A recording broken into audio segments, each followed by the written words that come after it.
Hey Soul Tribes, this is Solstice here, and I am here with Drew Allred. Allred.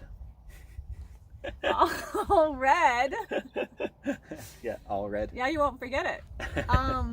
Anyway, he built this really cool rustic tiny house here at Yuba Lake in Utah, and it is on a spectacular piece of land that is on the river, and it's really peaceful here. I've been enjoying staying the night here, and it's felt really peaceful and relaxing. Anyway, so Drew, tell me about how many tiny houses have you built? I've built maybe 10 or 11 now. This is the first portable one. All the previous ones were like tiny cabins. And so this was a crazy experience to try to transport it. Right. And build so that it can drive along the freeway, which was really interesting and took a lot of creativity to pull off. So how did you pull it off? I had to stay within these really particular requirements. It can't be too wide and it can't be too tall. So I wanted it to be tall enough to have a comfortable loft. So I built the roof on a hinge so that the roof was flat during transport. And once I got it to its location, then I hinged it up so it's a lot taller. So the ceilings are taller than most tiny houses, so it feels more spacious. Cool. And so tell me about some of the features of this tiny house that's different than some of the other tiny cabins that you've built. I'm really into salvaging, so a lot of the exterior finish is salvaged metal that I pulled out of a kind of cowboy's junkyard. Mm-hmm. And I love the look of that. A lot of the exterior finish wood is pulled off of an old barn close to where I live, so it's just old barn wood. And the windows and doors, they're not technically salvaged, but they're from like a door and window store that sells their dinged ones that have dents and stuff, or they didn't fit properly in the project they were meant for. So I got really nice doors and windows for very cheap. Cool. Yeah, the sliding glass door on the front with the deck is really nice. It just opens really easy. Yeah, that's a really nice door that I nice door. got for a super discounted price. So, it's cool. And then I use the coffee bags on the ceiling. Oh yeah, I do like the coffee bag. That's a really cool feature that you just invented yourself. I haven't seen that before either. Burlap. And you take the coffee bags and just put it around the 1-inch rigid foam installation. So that was really cool. Yeah. And the skylight, I got to sleep with the skylight last night, and that was really fun to see the stars. Good. I kind of wish it was a little bigger though, because I like to look at stars, and I was hoping to see a shooting star, but I've never been able to sleep underneath a skylight like that before, so that was cool. That was a first for me, and I really liked it. Yeah, it's nice to be able to see the sky. So, and then the sink. Did we talk about the sink yet? No, you haven't mentioned the sink. No, we haven't talked about that stuff. This is off-grid, which I love designing for off-grid, like kind of low-tech stuff, so you can have some luxuries. Mm-hmm. And so I put in a foot pump sink that doesn't take any water pressure, and it doesn't need any electricity, which a lot of off-grid stuff you have to have electricity to run your water. And this is a high-powered foot pump sink that they use in sailboats. Oh, okay. So it's just the bathroom sink, so you have a little bit of running water and you can wash off and stuff. Yeah, it is really nice actually. It's a nice little feature. And then the compost toilet. Yeah, the compost toilet, which I've used compost toilets for years, so I'm used to them. But they have a little learning curve, but they're great for off-grid because you don't need any water. And it just saves water. I mean, people could put them in their homes, and we could save a lot of water around the world. And So yeah, just comes with a This one- composting toilet. This one actually has a crank that turns it for you. That Like turns it's the low yep. tech, like it doesn't require any electricity to do it, Yep. but it turns it, and then it's much simpler, and then there's a way to actually drain out the liquids, making it easier to like take care of it. Yep. But it takes a long time before it really builds up Exactly. the sawdust. And my favorite feature is the outdoor shower. I had a fantastic view of the river while I showered in hot water heated in a black bucket by the sun. I inspired Drew to continue the rustic corrugated metal facade to frame the stall and to protect you from the wind, and to use wetland plants from the river as a gray water biofiltration system. The bathroom sink also drains into this system. We talked about the main features, right? Yeah.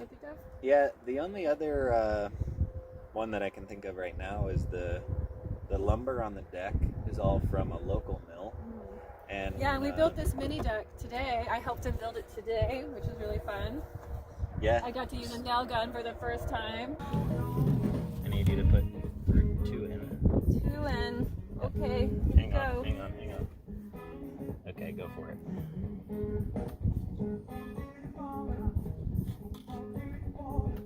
Yeah, that's right. There we go. Yeah. Okay, so this thing is spinning, but it's floating on top of some liquid something. So it's shooting a laser plane, a laser plane that you can't see at exact level across here. So I kind of think of it like it's the top of a surface of water. And we're pulling our measurements off of that imaginary plane to get perfect level. So the way we're doing that is we're using this thing, and it beeps when you hit that laser. So if you go too high, it stops beeping. If you go too low, it stops beeping. If you're right at the laser, it beeps. Just from the top, kind of like that. Then I'm gonna just shovel some concrete around it in the bottom there.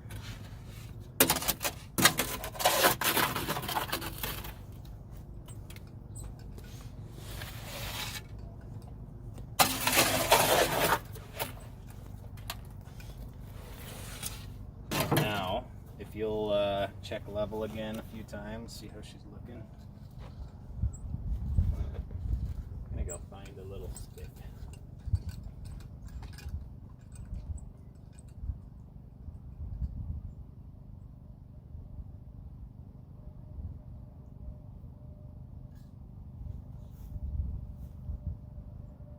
Okay.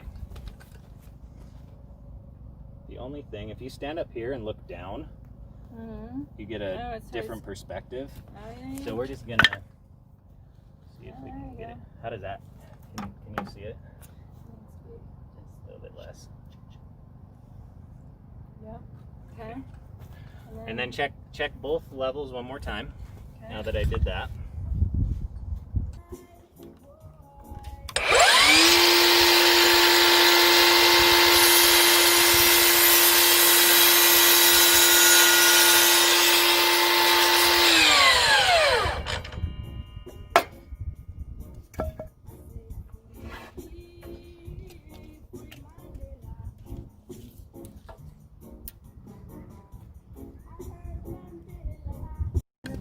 I got you your X's there.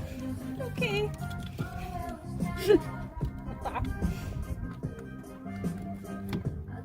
You gotta push it. There you go. Hell yeah.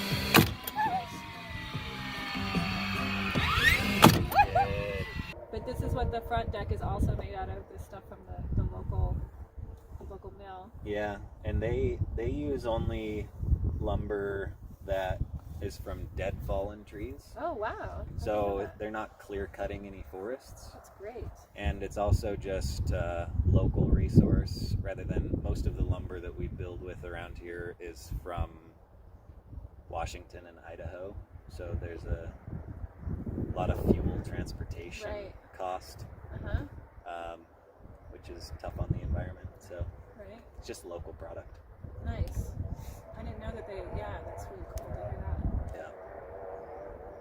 And it's good that it keeps down the forest fires, the local forest fires, if they take out that already fallen lumber. So it supposedly is less of a forest fire risk for the communities around those forests. That's really great. Wow. So this house is actually for sale. We actually pretty much finished it up today, except for the gravel. Put the finishing touches on Gravel it. slinging, but yeah, he got all the final done. And so it's up for sale, but what you want to do is be able to like start helping people build their own tiny houses. Yeah, I would like to find people that want to build a tiny house and don't know how to build. And I just want them to come and put in sweat equity into their house, and I kind of teach them how to frame and build it. So that, I mean, there's a bunch of reasons for it, but that's my bigger dream, is to find people, help them build their tiny, and then we can ship it to their location. Oh, so they would come to you and build it and then take it when they have it. Yeah. I mean, it would need to be somebody in the Utah, Arizona area. Because or who's willing to travel. Yeah, or who's willing to travel. Yeah, they could definitely come stay on my property, which is where I build them, near Zion National Park. Which would be a fantastic opportunity. Yeah, great location. Learn how to build a house and see some amazing, spectacular scenery. So. Yep. Yeah, so that's the next step. All right, so if they want to get a hold of you to find out more about doing that with you?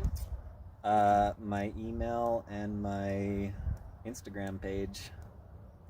Okay, and you can find that in the description. I'll put that in the description below. And you can just contact Drew. So, anything else you wanted to say? This is really fun. This has been a really fun experience for me. I've seen a few tiny houses and I've seen a few other things, but this one's got some nice character, and it's really a warm, inviting place. Especially by the river. The location is really phenomenal. I'm really actually surprised. So, all right. Thanks, Soul Tribes. If you'd like to see more videos like this, please subscribe and hit the notification button so you can be notified. And I'll catch you later, Soul Tribes. Namaste.